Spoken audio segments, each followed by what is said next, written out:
Hi everybody, welcome to Leon's Chainsaw Parts and Repair. Happy Friday.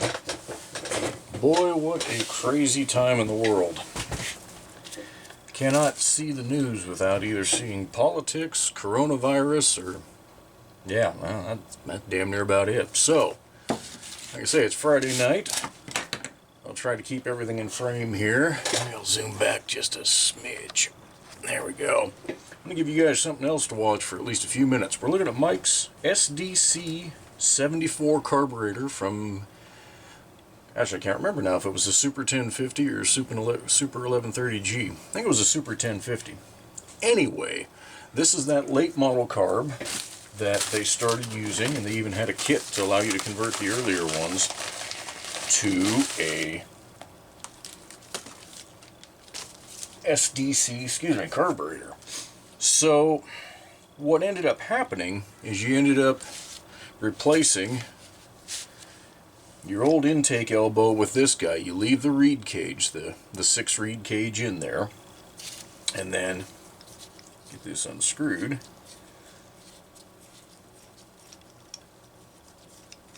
There we go. So this replaced your original intake elbow. And you, whoop, that's upside down. Then you had this SDC carburetor and then this spitback tube. Now there was no reason for Mike to send that, but there's also a bracket that went right here that came up with a stud for the air filter. So anyway, what was happening, you had a video out there and the saw was just loading up super bad at idle. And it's running rich enough that it was blowing, you know that kind of black oily exhaust that you get? Well, it was coating that muffler shield. So he sent it here. Let's get going and see if we can figure out what the hell is going on. We're going to start off by testing and seeing if this thing will hold pressure. Alright, let's see if I can get the gauge to where you guys can see it and I can see it. Check it out, folks. Blowing right through. So why? I can't begin to tell you at the moment, but what I can tell you is that this diaphragm is not touching this outer housing like the arm is set too high. So I don't know. Let's get in there and find out.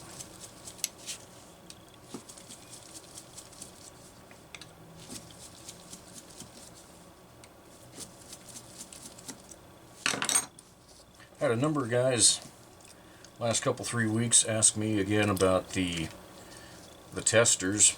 Again, this is a Homelite tool. It is not available. I got it in a group of Knox parts years ago, so I use it. However,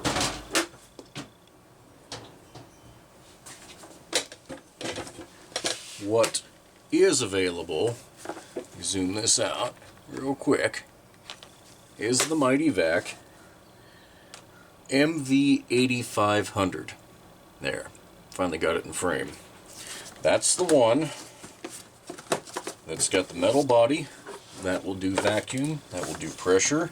It comes with hoses, it comes with a boatload of adapters. These are block-off rubbers that I've cut. I just store them in there to keep them the hell out of my way. But Mighty Vac, model MV8500, Silverline Elite Automotive Kit. That one will do everything anybody would ever need to do. It's not cheap. I think I paid $70 for that. Should last me my entire life, and then some. But I still use this Homelite tool every once in a while because, actually a fair amount on the carburetor, there's less stuff floating around my workbench. So let's find out what the hell's going on here. Alright. Right there, folks. Gasket is on the wrong side of the diaphragm. You want your gasket, and I'll be damned, I don't know how it slipped out of place, but you see the spring right there? It slipped off to the side. I think you guys can see that. So it's not putting proper tension on this needle. So I'm going to see if I can get this screwdriver clean. We'll just slip it under there. Okay. Yep, that looks good. Alright, I'm feeling good about that. Up to a point. Watch what this does. It's holding so-so. That's a decent amount of leak down. Not terrible. But it's moving pretty fast up top there. So that pop-off spring is weak. We're going to fix that. We're going to do a little bit of a stretch. Oops. Come on, baby. Alright, now usually you can get away with not taking that screw all the way out. You can just work the axle to the side here. There. And then just be careful you don't launch your spring across the garage and then you can't replace it. Now that is a tall spring, but we're going to stretch it just a little bit.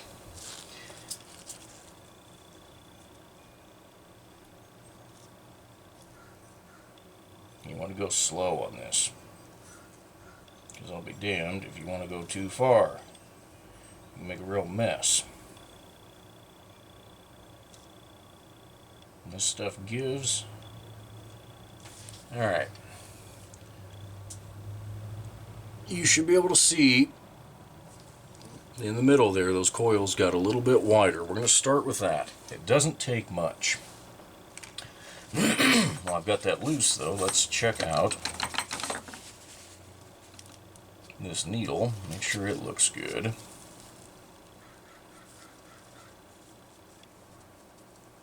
And it does. Don't see any junk down on the seat.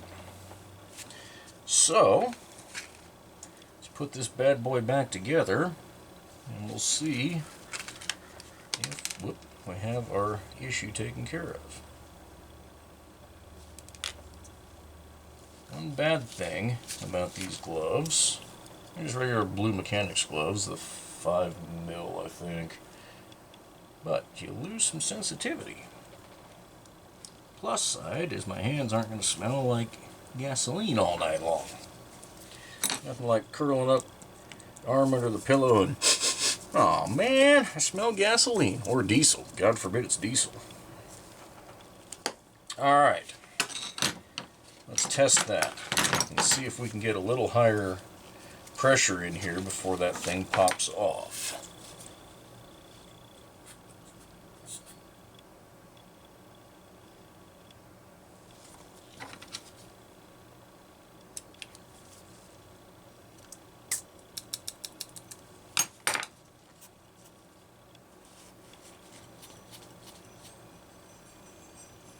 That is way too fast. There is no excuse for a leak that's that fast. If I press on this and it stops, which it did. Alright. Well, this just got a little bit longer than I anticipated.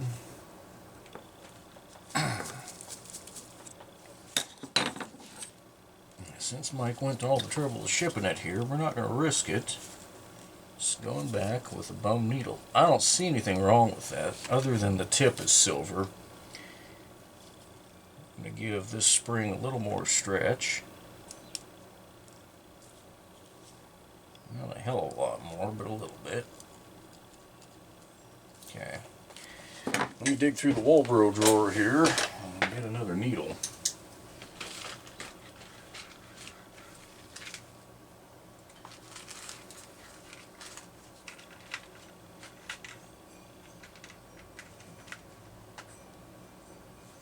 And I guess these things are coming silver from the package these days, because that's what that one looks like too. Now, I think that's a brand new needle, so there's no excuse for what's going on here. Unless there's micro garbage down there on the seat that I can't see. There's going to be a video coming here real soon. There's a gentleman on YouTube who does a much better job, and I'm not going to steal his content, but he's got some recommendations. It's a gun cleaning style Q-tip that has a much more solid consistency than a regular Q-tip, and it's angled. And he's got a mix of some cleanser, Barmaid's something. It looks like a powdery cleanser, and then he mixes it with, I believe, Brasso, and then uses that in a drill, and he actually polishes these seats that aren't renewable, which sounds like a hell of a good idea to me. So anyway, one of you fellers out here on YouTube has been kind enough to mail me a couple of those. So when they get here, we're gonna try that out. Got a generator that I've been working on. Yeah, I'm hoping that that'll fix it. All right, let's see if that made a difference with a different needle.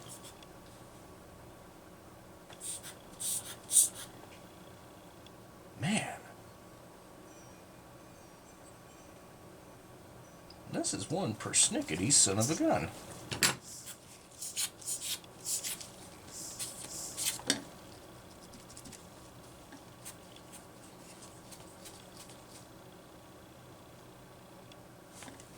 Want to see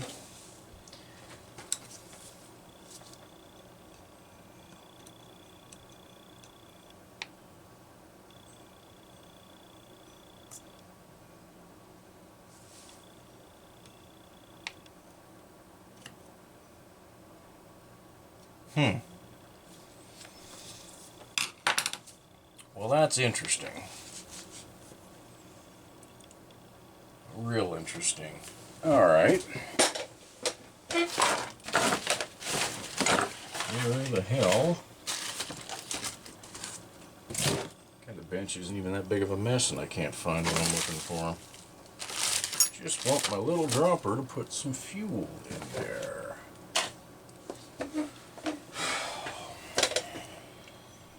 Doesn't it always go like that?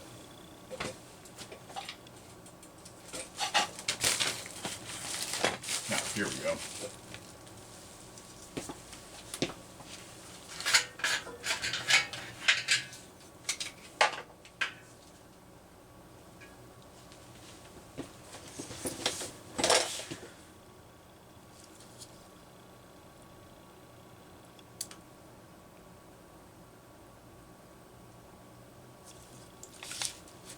You guys see those bubbles? Leaking right past that damn seat. Unacceptable.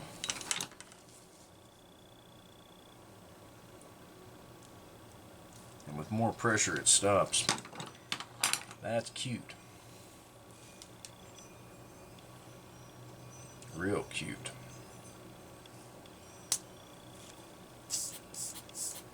Look at that.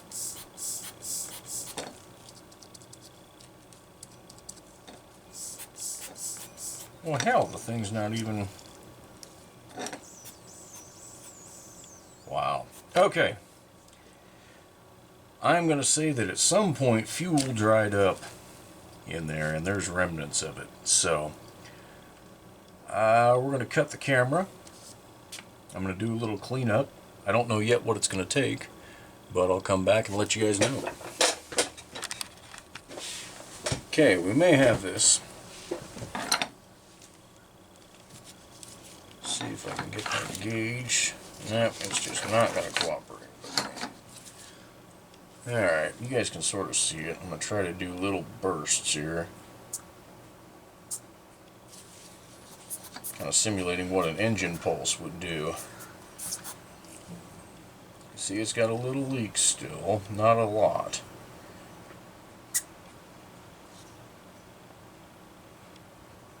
And that one little bump dropped it down to just below 3, where it's basically holding rock steady.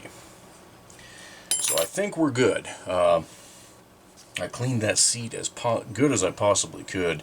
Those special Q-tips I was telling you about, I can't wait to get those here. And I have a feeling I'm going to be ordering a big batch of them, because I think this one's a great candidate. That whole bore and seat be polished out. I mean, probably even just the damn Brasso would be enough to polish it out lightly.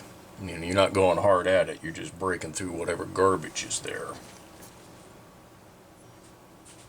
So, let's see if we can assemble this bad boy under pressure, which getting this to index might be interesting.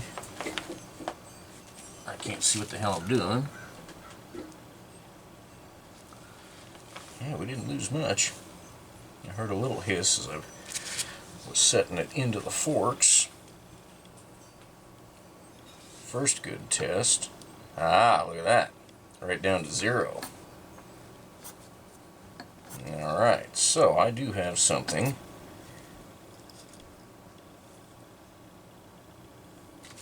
That means that arm is set just a little bit too high. Let's get her down.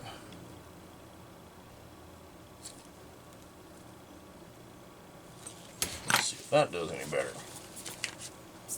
I'm telling you folks, these pressure gauges, whether it's the Mighty Vac, a cheapo from Harbor Freight, or something like I've got here, they are invaluable. I don't like putting carbs together without one anymore, because I can catch so much stupid stuff before I get it on the saw and it pisses me off, you know what I mean? Now, my glove went through that time. Let's see. Okay.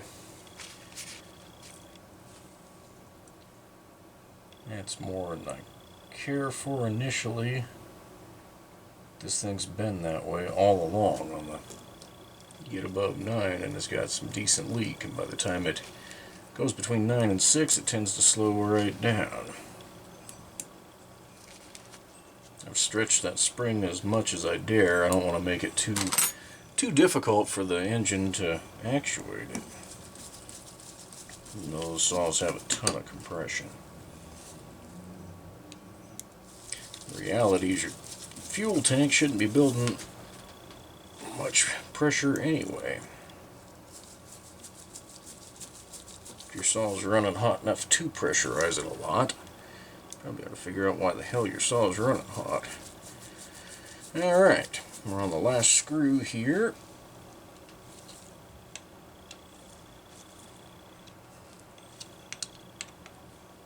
Good and tight. And we are at about 5.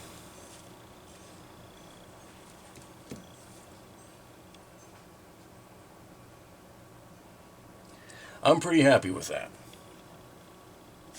I'm going to get this back in the mail to you, Mike. I think we are good to go here. So, yeah, spring slipped out. A little bit of gobbledygook that I couldn't see, but it had to be there in that that needle body, the valve seat there, and inlet arm just a smidge high. Yeah, I think we're done. Try one more time, just to be on the safe side.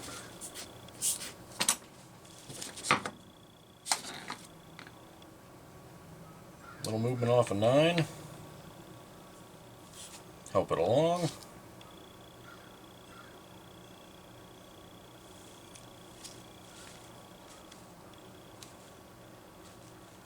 Yeah, we're good.